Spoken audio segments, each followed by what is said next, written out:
उत्तर बिहार के प्रसिद्ध मतलब की जो है होम्योपैथी चिकित्सक के रूप में जाने जाते हैं। बहुत से डिफिकल्ट केसेस को आपने ठीक किया है। अभी जो है बरसात का मौसम आ गया है, इसमें कौन कौन से बीमारी हो सकते हैं, इन्फेक्शन हो सकता है, वो बताएं। कैसे बचना चाहिए?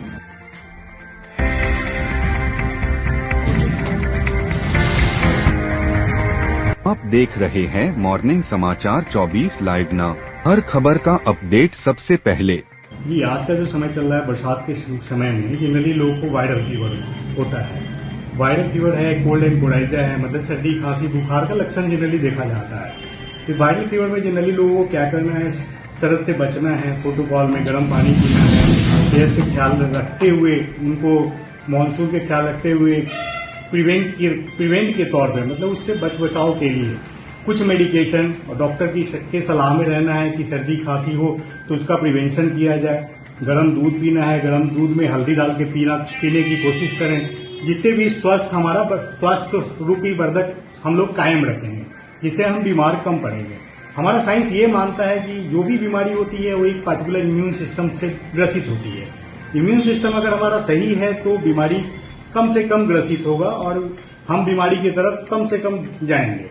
आज का समय है लोगों को गठिया, वात रोग, जनरली थायराइड और जनरली देखा जाता है तो फलेरिया जैसे कंडीशन देखने को ज्यादा मिल रहे हैं। किसी किसी को पार्टिकुलर हर्पिस जोस्टर, रैसेस, ये सब आते रहते हैं।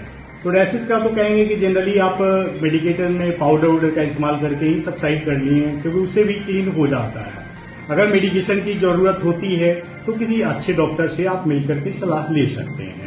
अभी देखा जा रहा है कि युवा पीढ़ी जो है तरह तरह के नशीला पदार्थ खाते हैं। सरकार उस पर प्रतिबंध लगाई हुई है सारा चीज पर, फिर भी मतलब कि लोग पान पुड़िया, गुटखा, सिगरेट ये सब ले लेते हैं, जिससे कैंसर मतलब माउथ कैंसर ज्यादा बढ़ रहा है। युवा पीढ़ी पर ज्यादा ही हो रहा है, हार्ट अटैक से भी ज्यादा ही बढ़ रहा है। तो इसके बचने का क्या उपाय है, ये बताएं। देखिए, सबसे पहले तो इसके प्रति समाज में जागरूकता की जरूरत है। जो एक समाज लेवल पे, चाहे डॉक्टर लेवल पे, चाहे एजुकेशन लेवल पे, लोगों को एक दूसरे से मिलकर के एजुकेट करना होगा कि युवा पीढ़ी को हमको एजुकेट करना होगा, बताना होगा कि ये नशीले पदार्थ खाने से आपको ये तकलीफ हो सकती है, और दिखाना पड़ेगा कि ये तकलीफ होने से देखो कि इतने सारे केसेस।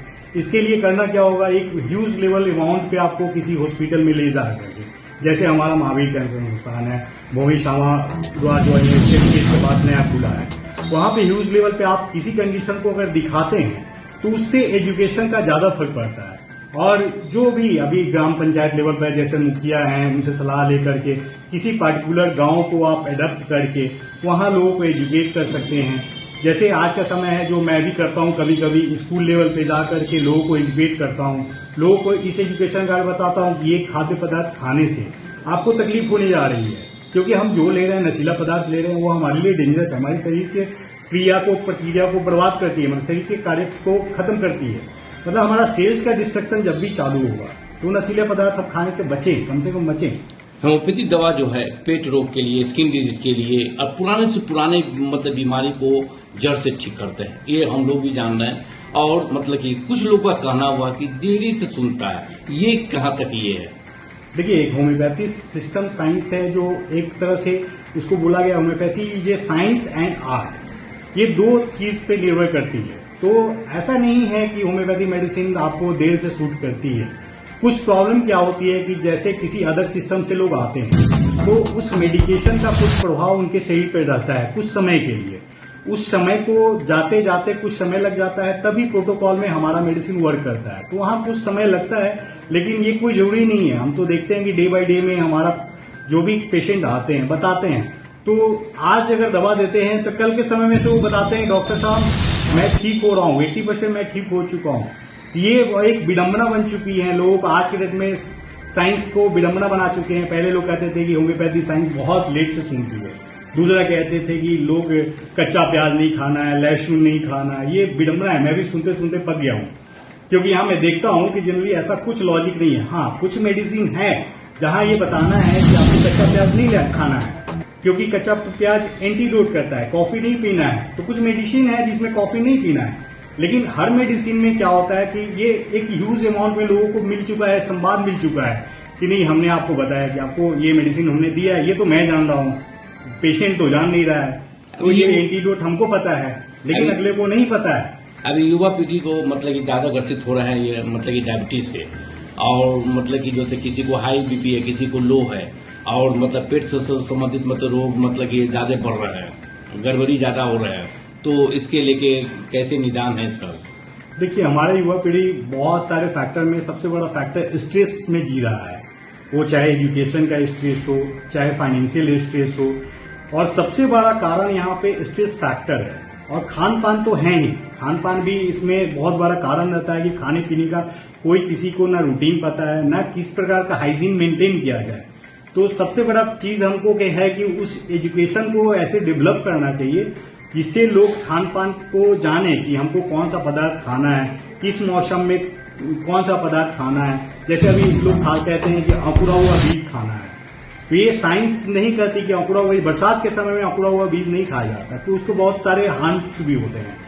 तो ये लॉजिकल बातें हैं कि ऐसा नहीं है कि कैंसरस हो रहा है, सबको सब चीज बीमारी होती है, तो कुछ कारण होते हैं। तो कारण को जब तक एजुकेट नहीं करेंगे, हम बताएंगे नहीं, तब तक ये लोगों को तो संवाद नहीं करना पड़ेगा।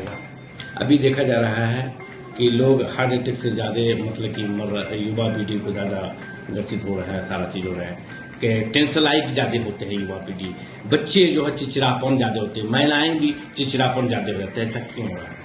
कारण है सर कि हमने बताया ना कि आपको सबसे बड़ा कारण उनके साथ स्ट्रेस फैक्टर है कि कोई कहे ना कि एजुकेशन को लेके स्ट्रेस फैक्टर, सब लोग भागने की दौड़ में लगा हुआ है। तो कोई पैसे कमाने के भागने लगा हुआ है, कोई पढ़ने के ख्याल में लगा हुआ है। अभी हम लोग देख रहे हैं कि नीट का एग्जाम हो रहा है, अब 720 मार्क्स में 720 मार्क्स आ जा रहे हैं, तो वहां युवा पीढ़ी तो ग्रसित होंगे ही ना। क्यों एक आम आदमी 720 नंबर कैसे ले आ रहा है? तो आम आदमी जो नीचे तबके के लोग हैं तो वो तो स्ट्रेस में ही जी रहे हैं दिन रात की, नहीं अब हम लोग नीट की तैयारी करना छोड़ दें। तो सबसे तो हमारे साथ स्ट्रेस है, वो चाहे एजुकेशन लेवल पे हो, चाहे फाइनेंशियल लेवल पे हो। तो स्ट्रेस अगर हम कायम नहीं करते हैं तो हम बीमारी से ग्रसित कभी होंगे ही नहीं। अभी सावन महीना आ रहा है, और सावन महीना में जो डाक बम जाते हैं, लोकल बम जाते हैं, उनको किन किन चीज से बचना चाहिए और क्या खान पीन करना चाहिए वो बताएं। देखिए, बोलबम के समय में लोगों को मेनली फंगल इन्फेक्शन ज्यादा होते हैं, क्योंकि एक लंबे समय तक वो बरसात में भीगते उगते जाते हैं, तो एक बीमारी होती है कांच लगना, ये सब। तो उसमें हाइजीन मेंटेन करना है, उनको पाउडर वाउडर का सेवन करना है, और डर्टी जगह मतलब कि गंदे जगह से थोड़ा बचना है। और खान पान में जनरली वो लोग फल का सेवन करें जिससे मेडिकेशन का भी उपाय हो जाए और उनको जाने होने में स्ट्रेस फैक्टर न हो जाए। और जाते समय ध्यान रखें कि वो लोग कम से कम ORS का घोल लेकर के चलें, क्योंकि वो डिहाइड्रेशन सेंटर जो होता है, जो सॉल्यूशन जो होता है, उससे क्या होता है कि आदमी को हाइपोग्लाइसीमिया में नहीं जाएगा, क्योंकि लोग फेंट कर जाते हैं, रास्ते में गिर जाते हैं, पड़ जाते हैं, और जनरली खाली पैर चलते हैं तो छाला भी आता है। तो धूप से बचें, दिन में अगर जाते हैं तो दिन में ना टहलें, कम से कम शाम और सुबह का ये कर लें, समय कर लें, और उस अनुसार से वो मेंटेन करें। अगर बाई चांस कुछ फंगल इन्फेक्शन आता है तो टाइम टू टाइम उसको मेडिकेशन आते हैं, मेडिकेशन लगा करके उसको कवर कर सकते हैं। कुछ मेडिसिन अपने साथ में भी ले जा सकते हैं जिससे उनको दर्द की तकलीफ न हो।